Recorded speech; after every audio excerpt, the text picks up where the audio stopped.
Hello everyone, welcome back to my channel ARB Gurukul.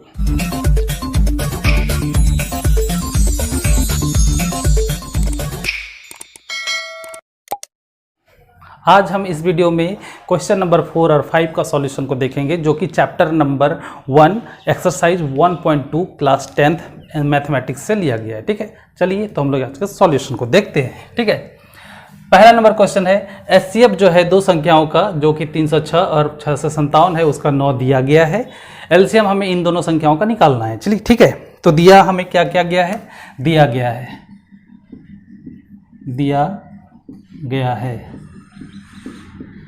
क्या दिया है, HCF दिया हुआ है हमें कितना, 9। पहली संख्या दी गई है कितनी है, 306, और दूसरी संख्या कितनी दी गई है,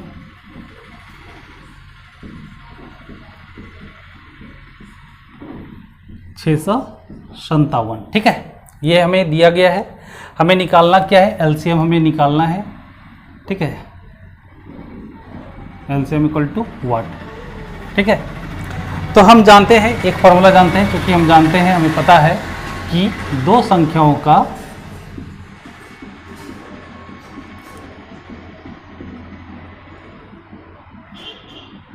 गुणनफल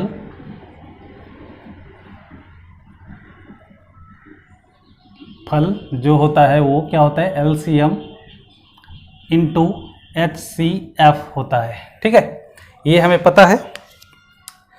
ठीक है, तो हमें दो संख्या प्राप्त को है, कौन कौन सा दो संख्या है, तो 306 गुने 657 इक्वल टू LCM तो हमें ज्ञात करना ही है, HCF 9 दिया हुआ है। ठीक है, ये LCM को हम यहाँ पे लिख सकते हैं, सुविधा के लिए हम इस पार में भी लिख सकते हैं, इस तरफ इस साइड में। ठीक है, तो LCM इक्वल टू क्या हो जाएगा, 306 गुने 657 बटे ये 9 क्रॉस मल्टीप्लिकेशन से नीचे आ जाएगा। ठीक है, और मल्टीप्लाई में था, इक्वल टू के इस पार आएगा तो डिवाइड में आ जाएगा, कोई दिक्कत यहाँ तक। अब इससे हम कटा सकते हैं, 9 1 जा 9, 9 3 जा 27, 9 4 जा 36। ओके, तो LCM ये बराबर क्या होगा, ऊपर ऊपर क्या बचा यहाँ पे 34 इंटू 657। ठीक है, चलिए हम इसे मल्टीप्लिकेशन करके देख लेते हैं, गुना करके।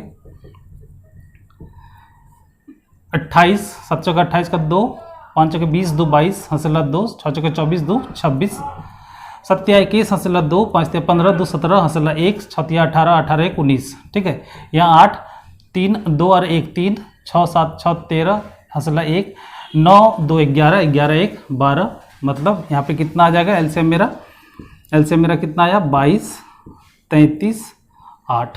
ठीक है, ये मेरा आंसर निकल गया। ओके, चलिए नेक्स्ट क्वेश्चन नंबर 5।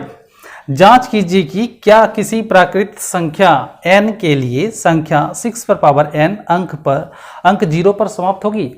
तो हमें इस क्वेश्चन को सॉल्यूशन करने के लिए हमें कुछ बातों पर ध्यान देना होगा कि यहाँ पे बताया गया है कि 6 पर पावर n अंक जो होगा वो 0 पर समाप्त होगा या नहीं होगा। पर उससे पहले हम जानते हैं कि 0 पर समाप्त होने वाला संख्या क्या क्या हो सकता है, 10 हो सकता है, 20 हो सकता है, 30 हो सकता है, इस तरह से ऑन, जिसके लास्ट में यूनिट प्लेस में क्या होगा ना, 0 होना चाहिए। ठीक है, तो इसका अभाज्य गुणनखंड पहले निकाल के देखते हैं। ठीक है, तो 10 का अभाज्य गुणनखंड क्या हो जाएगा, 2 से कटाएंगे तो ये 5 बार में, ये 5 से कटाएंगे तो 1 बार में, कितना होगा, इसको हम क्या लिखेंगे, 2 गुना 5 लिख सकते हैं। उसी तरह 20 को क्या लिखेंगे, 2 गुने 2 गुना 5, यहाँ पे क्या लिख सकते हैं, 3 गुने 2 गुने 5, 3 दूनी 6, 6 5 30। ठीक है, तो देखिए, तो हमेशा एक जो कॉमन चीज़ आ रहा है, 2 गुने 5 2 गुने 5 2 गुने 5, मतलब इससे हमें पता क्या चल रहा है कि किसी भी नंबर, कोई भी नंबर जिसका हम यूनिट प्लस 0 हमें चाहिए होता है, तो उसका जो अभाज्य गुणनखंड के रूप में जब फैक्टर्स निकालेंगे तो वो 2 गुने 5 के रूप में होगा, मतलब होना चाहिए। ठीक है, यदि 2 गुने 5 के रूप में यदि है तो उसका यूनिट प्लेस 0 हो सकता है। यहाँ तक तो हमको समझ में आ गया। ठीक है, अब आगे देखते हैं क्वेश्चन में क्या पूछा है। ठीक है, यहाँ तक समझ में आ गया।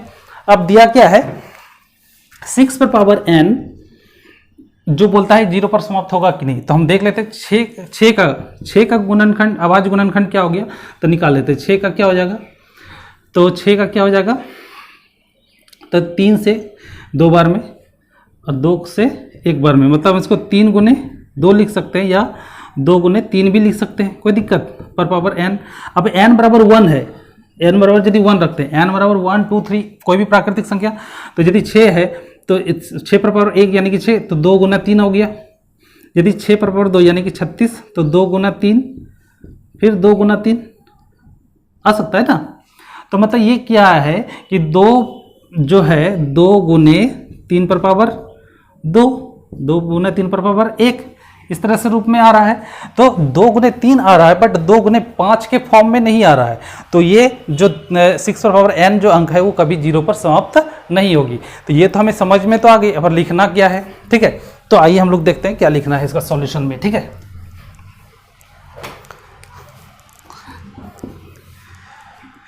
कोई भी प्राकृतिक संख्या, कोई भी प्राकृत संख्या जो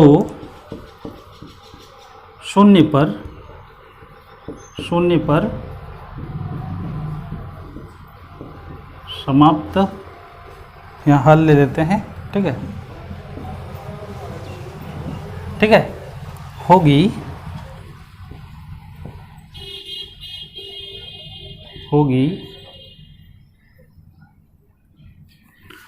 उसका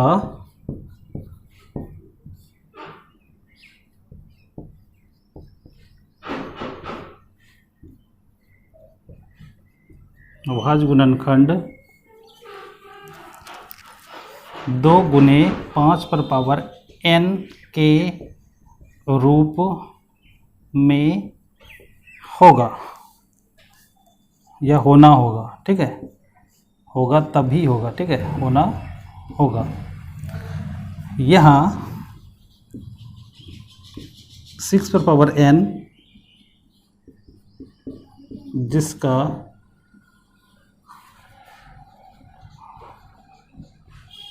अभाज्य गुणनखंड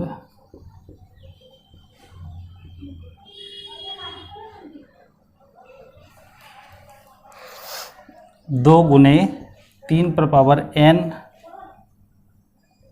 के रूप में है, ठीक है। अतः 6 पर पावर n अंक 0 पर समाप्त नहीं होगी। ओके, आई होप आप लोगों को समझ में आ गई होगी, ठीक है।